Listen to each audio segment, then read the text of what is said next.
Je viens te parler d'un temps que les jeunes de 20 ans doivent sûrement connaître assis sur un banc. Bienvenue où ça tchatche, bienvenue où ça rappe et bienvenue chez nous. Bienvenue où ça vit et bienvenue où ça meurt et bienvenue chez nous. Le groupe a débuté en 99, juillet 99, au départ avec moi et Mistral. Après on cherchait un DJ, il s'avérait que Diego et un ami à lui qui était notre DJ donc travaillaient ensemble. On a invité Diego sur un titre, puis sur un deuxième, puis sur un troisième. Après bon, ça s'est fait tout seul.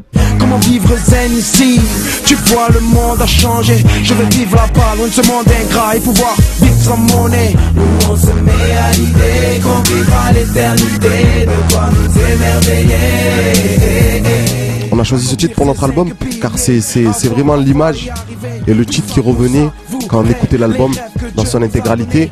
Ce message optimiste d'aller de l'avant, de garder le sourire quoi qu'il arrive. Des fois il suffit d'un sourire pour enlever un peu la tristesse à quelqu'un. Envoie le mic à Marseille, on le fait. Pour les mecs en bas des blocs, on le fait. Pour les frangins enfermés, on le fait. La famille, tu as compris. Le Sopra, on l'avait rencontré moi et Mistral dans un concert. Parce qu'on allait beaucoup dans les concerts à Marseille, on faisait à peu près tous les concerts. Et Sopra, c'était toujours celui qui montait sur scène pour rapper, pour poser un couplet. En fait, après, on s'est liés d'amitié. Donc, on passait le voir où il habite. Et en fait, Diego, ce qui se passait, c'est qu'on allait le voir lui pour dire, va chercher ton frère. Parce que c'est son grand frère. À l'époque, il avait son survêt rouge. Je voulais pas que mon frère... en fait, je voulais pas que mon frère sache que je faisais du rap. Parce que j'avais un peu la pression. Quand j'ai commencé à faire des instrus, j'ai commencé à toucher son matériel et je voulais pas qu'il le sache aussi. Tu vois, c'est pour pas abîmer ses trucs et tout. Après, nous, on a monté le groupe. Lui, en parallèle, il a monté le label Street Skills. Après, il faisait ça son chemin avec les psychiatres. Vu qu'on se connaissait, on travaillait ensemble. Nous, on a sorti notre street album et après, on nous a invités à signer dans leur label. J'ai ces images dans ma tête et je ne les vois pas. Dans mon pays des merveilles, je me nourris de joie. Mais tout ça c'est dans ma tête, les uns se voient dans mes rêves. Et je remue ciel et terre, tout ça pour vivre là-bas. Ça fait 5-6 ans qu'on écoute beaucoup de choses différentes, même auparavant. Mais auparavant on a eu vraiment une phase, quand on a commencé, où on écoutait pratiquement que du rap. Après aussi on grandit, tu vois, en grandissant on réécoute les choses d'avant qui nous ont marqué plus jeunes, que ce soit de la pop, du reggae, de la variété.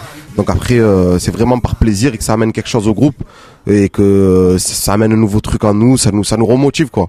Partie de foot improvisée sur le bitume, frères banalisés qui se prennent pour Clint Eastwood dans le western, un mélange de langues, une des richesses de nos blocs où on apprend vite à dire Ouni Houli et puis le Nikum. Moi je pense que le rap nous a beaucoup aidé à pas faire de conneries, contrairement à ce qu'on pense. Nous on était à l'école et on faisait du rap. Après on était à l'école et on travaillait à côté pour pouvoir sortir notre street album. Et c'est vraiment le rap, ça nous a permis de pas partir en vrille. Parce que je pense que sans le rap, on avait ce truc-là, cette envie, ce plaisir, cette envie de sortir un disque, de se battre, d'aller au bout, qu'on s'est dit, enfin moi personnellement, tu vois, je me suis dit, je sais pourquoi je fais ça. Et quand on se retrouve ensemble, on fait de la promo, comme on est là, on passe, même si on travaille pendant 12-13 heures dans la journée à faire de la promo, eh ben on prend du plaisir. Laisse-nous mettre la touche d'en bas. Juste quelques notes au mec d'en bas. À la haine, ça tourne en bas. Ils veulent deux voitures. Alors on du ghetto. Faire une tournée, être proche de son public, c'est hyper bien. C'est sur scène qu'il y a le vrai retour des morceaux. La scène, c'est le moment où tu partages ta musique avec ton public ou même des gens qui te connaissent pas. Et c'est encore mieux quand les gens te connaissent pas parce que tu vas encore plus les chercher. Et c'est vraiment, nous on a pris vraiment dans la Tona Sopra à aller chercher les gens. Et vraiment aller chercher les gens, à les faire rentrer dans ton univers. Nous on veut s'amuser, partager l'album, prendre du plaisir et faire du vrai live. Attends, tout le monde, c'est la Zouija, oh,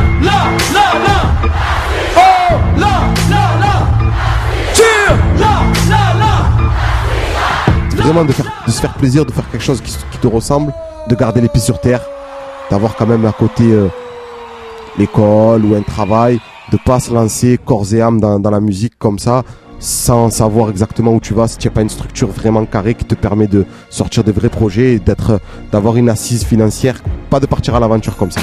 Il y a tous ces jeunes qui rêvent d'être des rocancourt et toutes ces sœurs qui rêvent d'une histoire d'amour. Allume le son dans la voiture, c'est du Tupac Shakur. Passe-nous le mic et une instru qu'on fasse planer les tours.